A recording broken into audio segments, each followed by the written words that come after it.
Ang income ng sweldo mo sa startup na pupunta sa pambayad ng loan natin.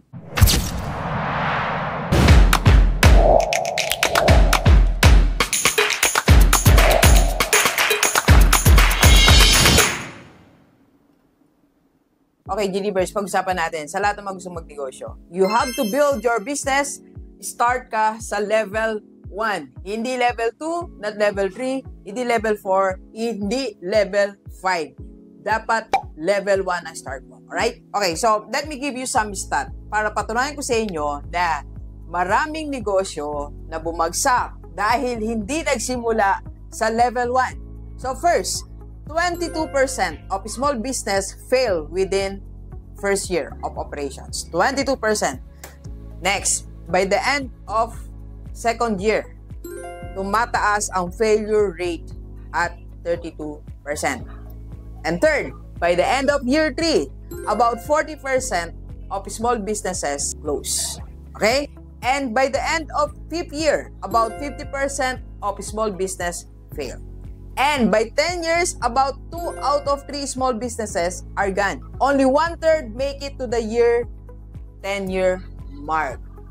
And one of the reasons is maraming negosyante hindi nagsimula sa level 1. Okay? So, ano nga bang ibig sabihin ng level 1 business? Sa level 1 po kasi, nandito ang tatlong bagay na ayaw ma-experience ng mga negosyante. First, nandyan yung pain. Second, nandyan yung problem. And third, nandyan ang solution. The pain, the problem, solution. PPS, nandyan lahat yan sa level 1. So imagine kung hindi ka dadaan sa level 1, wala kang pain.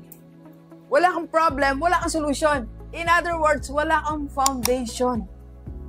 Alright? So ano ba yung mga ini-skip natin? First, we want big capital. Gusto nating i-skip yung pain of lack money. Yung bang pain of kulang, yung pain ng nagtitiis, pain ng nagtitipid, pain ng delayed mo na ang bili ng mga bagay-bagay, the pain of worrying sa gabi na kulang yung pera natin. We want to skip that. So, ang ginagawa natin, we partner with someone na merong malaking pera. And yung partner natin na yan, magkaiba tayo ng perspective. Therefore, nadidilute yung mission ng negosyo mo. Alright? So, tingnan natin yan. Gusto ko i-explain yan sa atin lahat. We want to skip level 1. Linawin ko lang tong point na to. Napakahalaga po kasi, we always want to skip this level. Gusto mo, pag nagnegosyo ka, hindi ka mahirapan financially. Kaya nakipag-partner ka sa iba, na magkaiba kayo ng perspective, magkaiba kayo ng vision, therefore, nawawala yung original vision ng negosyo mo. Napansin mo ba? Iba na yung mission mo ngayon, iba ng purpose mo, hindi na yung core. Dati gusto mo makatulong. Gusto mo ganito, Iran. Dati gusto mo ganitong produkto. Ngayon, iba na. Kasi may partner ka eh. Dinadrive ka na nila. Alam nyo, I also experienced that. Kaya umalis po ako doon sa group na alam ko mawawala yung brand ng Rockstar. Na alam ko mawawala yung tunay kong mission. So, dapat aware tayo. So, tanongin mo yung sarili mo ngayon. Ikaw pa ba yan? Mission mo pa ba yan? Gumagalaw na yan? O kung magsisimula ka palang magnegosyo, huwag kang matempt sa nagbibigay ng 1 million.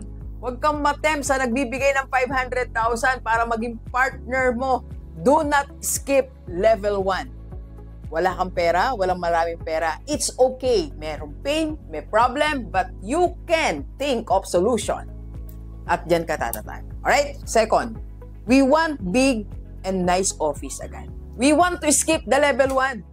Gusto mong i-skip yung masikip, malitang table, malitang office, merong ganito, mainit. We want to skip that.